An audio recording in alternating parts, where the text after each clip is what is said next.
স্নেহের ছাত্ররা, আজকে আমি তোমাদের কাছে স্টেটস অফ ম্যাটার এবং ইন্টারমলিকুলার ফোর্স সম্পর্কে কিছু বলবো। এটা একটা নতুন ধরনের চ্যাপ্টার, ভালো করে শুনবে। Matter can be classified as 5 ways: solid, liquid, gas, plasma and Bose Einstein condensation. এর মধ্যে তোমরা সলিড, লিকুইড, গ্যাসটা তোমরা অলরেডি জানো। আমি প্লাজমা এবং বোস-আইনস্টাইন কনডেনসেট এই দুটো বিষয় সম্পর্কে বলবো। What is plasma state? না, it is the fourth state of matter. It is superheated gaseous state, অর্থাৎ বিভিন্ন অ্যাটম বা পরমাণুকে সুপারহিটেড কন্ডিশনে নিয়ারলি 10 লাখ ডিগ্রি সেন্টিগ্রেড টেম্পারেচারে রাখলে অ্যাটম থেকে নিউক্লিয়াস মানে ইলেকট্রন, এই নিউট্রন এবং প্রোটনগুলো এবং ইলেকট্রনগুলো বিচ্ছিন্ন হয়ে পড়ে। তাই বিচ্ছিন্ন অবস্থায় যখন থাকে ম্যাটার, এগুলো অবস্থান করে, তখনই সেটাকে আমরা প্লাজমা স্টেট বলা হয়। And it is found in the interior of Sun and Earth. Scientists claim that 99% of all matter in the universe present in this state. This is the plasma state of matter. Similarly, the fifth state of matter is Bose-Einstein condensate. It is found in supercooled solid state. তাহলে অ্যাটমগুলোকে যদি আমি সুপারকুল কন্ডিশনে রাখা যায়, তাহলে কি দেখতে পাবো? না, অ্যাটম লুজ দেয়ার সেপারেট আইডেন্টিটি, তাদের আলাদা আলাদা আইডেন্টিটিটা ওরা নষ্ট হয়ে যাবে। অ্যান্ড গেট কনডেন্সড, অ্যাটমগুলো একসঙ্গে কনডেন্সড হয়ে যাবে। And behave like a single super atom. এটাই হচ্ছে ম্যাটারের ফিফথ স্টেট বলা হয়। এবার আমরা জানবো ইন্টারমলিকুলার ফোর্স সম্পর্কে জানবো। What is intermolecular force? Forces of attraction and repulsion between the non bonding atom and molecules are call intermolecular forces. তাহলে কি বললাম? যে অ্যাটম এবং মলিকুলের মধ্যে যে অ্যাট্রাকশন বা রিপালশনটা থাকবে, that is call intermolecular forces. চলো একটু উদাহরণ দিয়ে দেখা যাবে।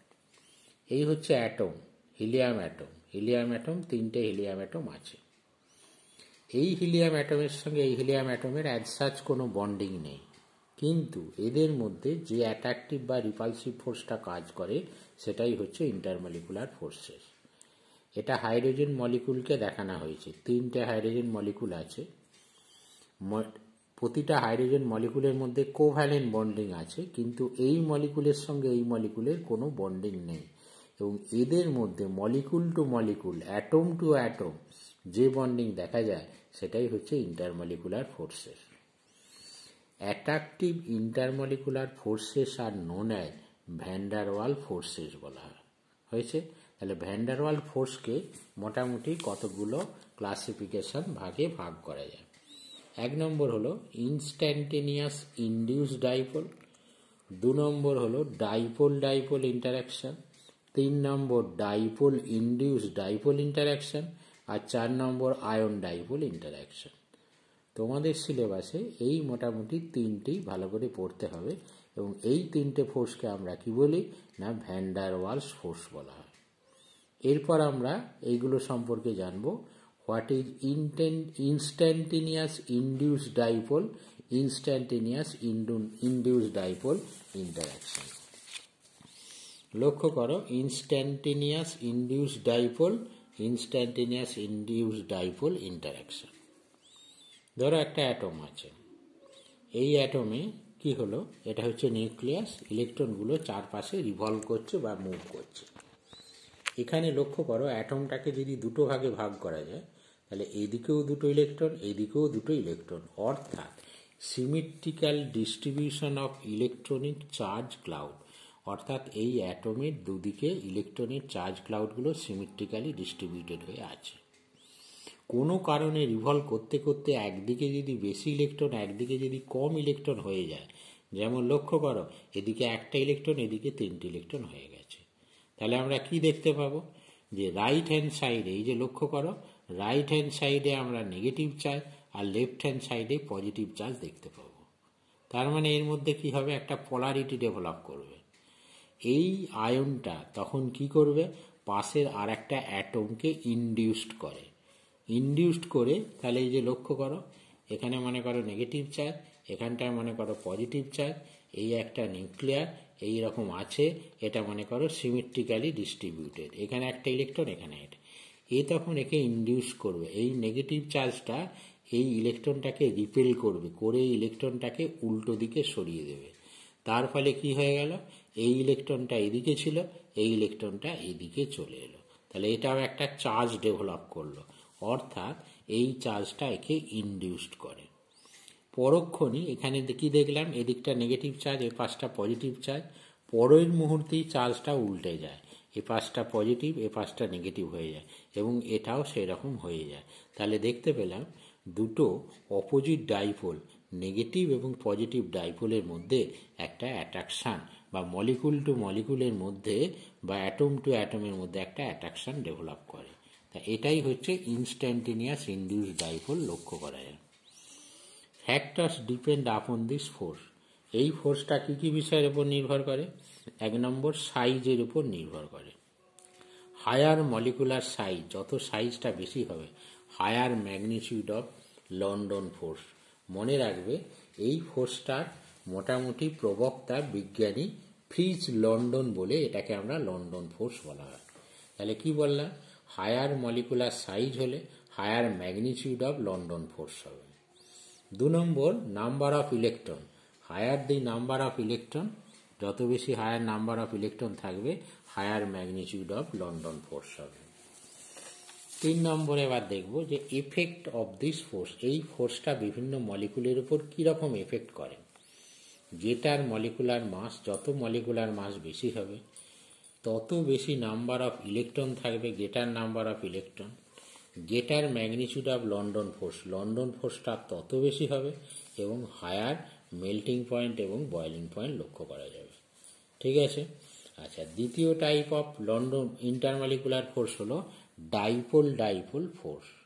এটা কোথায় দেখা যায়, this forces act among molecule having permanent dipole, যে সমস্ত অণুগুলির মধ্যে একটা পার্মানেন্ট ডাইপোল আছে তাদের মধ্যেই ডাইপোল ফোর্সটা দেখা যাবে। যেমন লক্ষ্য করো HCl, হাইড্রোজেনের ইলেকট্রোনেগেটিভিটি হচ্ছে 2.1 আর ক্লোরিনের ইলেকট্রোনেগেটিভিটি হচ্ছে 3.0, তাহলে ইলেকট্রোনেগেটিভিটি ডিফারেন্স আছে, এর মধ্যে একটা পার্মানেন্ট ডাইপোল আছে। তার মানে এখানটায় বেশি বলে এইটা ডেল্টা মাইনাস, এইটা ডেল্টা প্লাস, অতএব এদের মধ্যে একটা ডাইপোল ইন্টারাকশন দেখা যাবে, এটা এক ধরনের ভ্যান ডার ওয়ালস ফোর্স।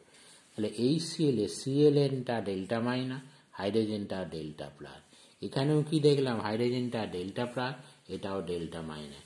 দুটো ডেল্টা মাইনাস ডেল্টা প্লাস কাছাকাছি থাকলে দুটো অপোজিট ডাইপোলের মধ্যে কি হবে, একটা ইন্টারাকশন দেখা দেবে এবং এই ইন্টারাকশনটাই হচ্ছে dipole van der Waals force বলা হয়।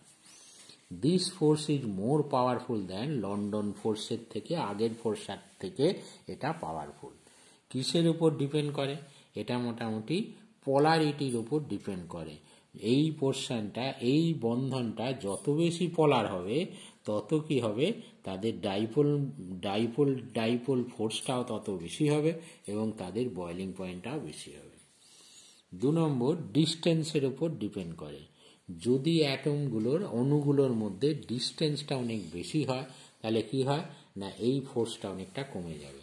Higher distance between the two dipole, lower dipole force এবং তাদের কি হবে, লোয়ার বয়েলিং পয়েন্টটা কি হয়ে যাবে, কমে যাবে।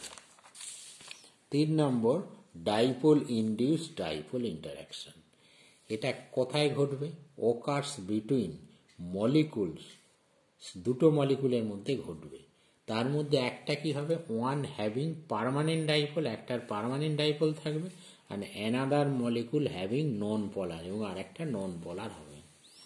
উদাহরণ হচ্ছে জল এবং জেনন।